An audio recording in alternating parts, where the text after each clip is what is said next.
جی السلام علیکم ناظرین، جیسا کہ آپ کو پتہ ہے کہ پاکستان میں سیلاب کا موسم چل رہا ہے، تو میں دریائے چناب کے کنارے پہ کھڑا ہوں۔ سیلاب بہت ہی زیادہ ہے، تو آبادی میں آنے سے کچھ لمحے پیچھے بھی سیلاب ہے، تو جو سیلاب کی سپیڈ ہے وہ بہت زیادہ ہے۔ تو آپ سب لوگوں سے یہی گزارش ہے کہ اپنے اپنے گھروں سے نکلیں اور محفوظ جگہ پر جائیں جہاں حکومت پنجاب نے کیمپ وغیرہ لگائے ہوئے ہیں۔ کسی اپنے ریلیٹیو کے پاس جائیں، چلے جائیں جو سیف سٹی کے اندر ہے، تو مزید اس کے جو پاس نہ جائیں، کیونکہ آپ کو پتہ ہے پانی کا بہاؤ بہت زیادہ ہوتا ہے، تو اس سے آپ لوگ بچ نہیں سکتے۔ جیسا آپ دیکھ لیں لاہور میں پاک ویو سٹی جو بنائی ہوئی تھی، وہ ساری کی ساری ڈوب گئی ہے۔ جو دریا ہے وہ اپنا راستہ خود بخود بنا لیتا ہے۔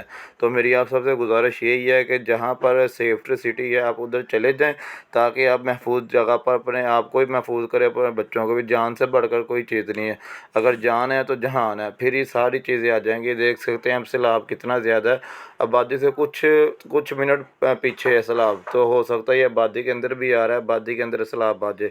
تو آپ سب سے گزارش یہی ہے کہ اپنے آپ کو سیو کریں، باقی تمام چیزیں بعد میں آ جائیں گی۔ شکر ہے، اور اللہ پاک ہمارے ملک پر رحم کرے اور ہمارے حکمرانوں کو ہدایت دے، آمین۔